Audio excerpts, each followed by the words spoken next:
بتحس بوجع او مسامير كده ما بين لوح الكتف والعمود الفقري، وجع ما انتش عارف ترجع كتفك لورا او انك تلف كده، بتحس بوجع شديد مع اللفة دي. ده للاسف اسمه الابهر او زي ما بيسموه الابهر. فيديو النهارده ان شاء الله هقول لك على علاجه تماما. فاهلا بيك، معاك دكتور احمد الرئيس، اخصائي العلاج الطبيعي والتغذية العلاجية والرياضية، ويلا بينا على الفيديو.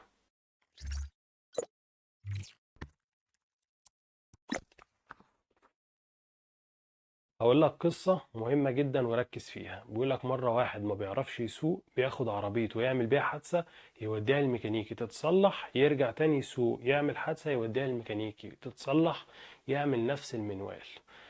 الراجل ده تفتكر ايه حله؟ يعني العربية اللي فيها مشكلة، ولا الميكانيكي اللي ما بيعرفش يصلح، ولا ايه المشكلة؟ المشكلة ان هو ما بيعرفش يسوق، المشكلة ان هو لازم يتعلم السواقة وبعد كده يسوق العربية. كذلك انت ما ينفعش انك تعمل عادات غلط، فلما يحصل لك الابهر او الالم دوت فتروح تتعالج وترجع تعمل نفس العادات الغلط فيرجع لك الالم تاني. لازم توقف العادات دي. تعال بقى اشرح لك ايه هو الابهر وايه هي الوجع اللي عندك ده. الوجع ده بسبب عضلة عندك اسمها الرومبويد، مش مهم اسمها. العضلة دي بتشد في حالات كتير جدا، منها ان انت شلت حاجة تقيلة، او مثلا كنت شخص رياضي ورجعت للتمرين بتاعك بعد فترة انقطاع واتمرنت بالاوزان او لعبت بنفس المجهود اللي انت كنت بتلعب عليه قبل كده، فشدت منك العضلة دي. او ممكن يبقى عندك مشاكل في الفقرات، برضو مشاكل الفقرات ممكن تسمع في العضلة دي وتعمل فيها شد. في كل الحالات لازم انك تشوف ايه السبب الرئيسي اللي خلى الحالة دي تحصل لك وتوقفه. لو كان مثلا انك بتروح التمرين بتاعك بتعمل مجهود ازيد من اللي انت المفروض تعمله، او انك ترجع بالتدريج، فخلاص بعد كده ارجع بالتدريج. ما ينفعش ان انا اروح مره واحده اشيل الاوزان اللي كنت بتمرن بيها. او لو انت عندك مشاكل في الفقرات لازم تروح لدكتور يشوف لك الفقرات وتعمل عليها اشعه. او لو انت بتقعد قعدات غلط، بتنام نومه غلط، او بتقعد على شغل المكاتب مثلا موطي كده او فاضل ثابت فتره طويله، فطبيعي العضلات دي تشد. طبيعي البوتشر بتاعنا او الوضع اللي جسمك بتحطه عليه جسمك بيمسك فيه. انا فضلت عامل كده كتير، هتلاقيك بعد كده بقيت ماشي عامل كده، العضلات خلاص خدت الحركة دي. طيب يا دكتور انت اتكلمت كتير، انا عايز العلاج، عايز اعالج الحالة ديت وخلاص، صدقني مش هعمل العادات الغلط دي تاني، هشوف ايه المشكلة عندي وهروح احلها من الاساس.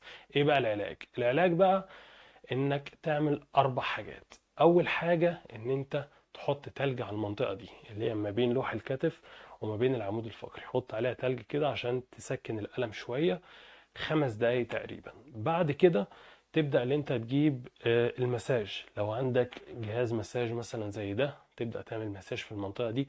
او لو ما عندكش ممكن تشوف اي حد مثلا يعمل لك مساج. ما عندكش ممكن تستخدم كورة تنس او اي حاجة مدورة زي كده وتحطها على المنطقة اللي هي وجعاك ما بين لوح الكتف والعمود الفقري، تزنقها مثلا على الحيطة أو تنام على الأرض وتبدأ اللي أنت تضغط عليها عشان تفكها. بيبقى فيها حاجة اسمها تريجر بوينت أو نقط كده في العضلة هي اللي تلاقيها بارزة، فلما تضغط عليها سواء بإيدك أو بالحاجة زي كرة التنس مثلا بتبدأ إن هي تفك المنطقة دي.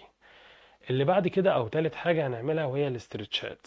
ايه بقى الاسترتشات ديت اللي احنا هنعملها؟ ركز معايا فيها، انا هعملها لك في الفيديو بكل بساطه، سهله جدا. هتقف اهو، اهم حاجه يكون صدري مرفوع لفوق، يعني انا مش هعمل كده، لا انا صدري لفوق وراسي لفوق.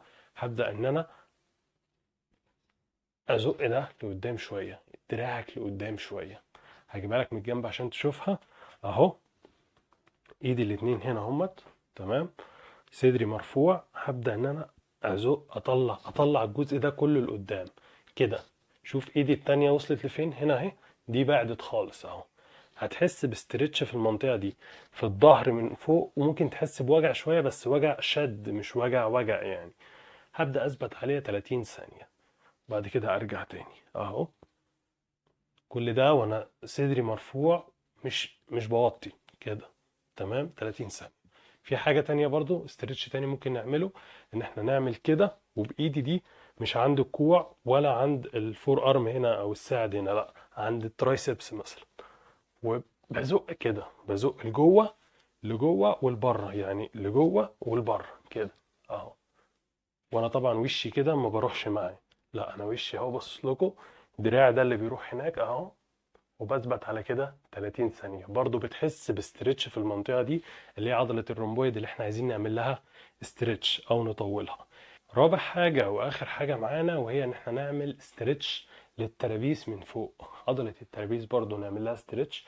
لو كان الوجع ناحية اليمين فبوطي راسي بحيث ان ودني تلمس كتفي اقصى حاجة لتحت، وممكن امسك ايدي دي انزلها اكتر، وكتفي ده ما يترفعش لفوق، كتفي ده ينزل تحت خالص. ممكن امسك البنطلون بتاعي او امسك حاجة لتحت بحيث ان كتفي ما يترفعش، لا كتفي يفضل ثابت كده، واثبت 30 ثانية.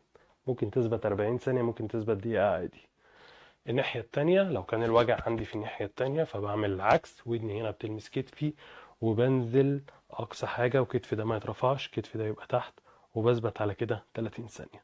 بس هي الحاجات البسيطة دي، الأربع حاجات البسيطة دي، الاسترتش بتاع الترابيس والاسترتش بتاع الرومبويد اللي أنا قلت لك الاسترتشين دول ممكن تعملهم عادي، والتلج والمساج بالكورة أو بالجهاز لو عندك جهاز أو حد يعمل لك.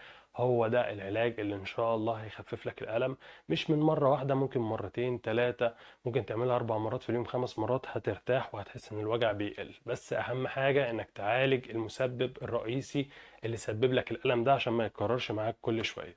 واخيرا دمتم سالمين، ومتنساش انك تعمل سبسكرايب للقناة، واحلى سلام عليكم.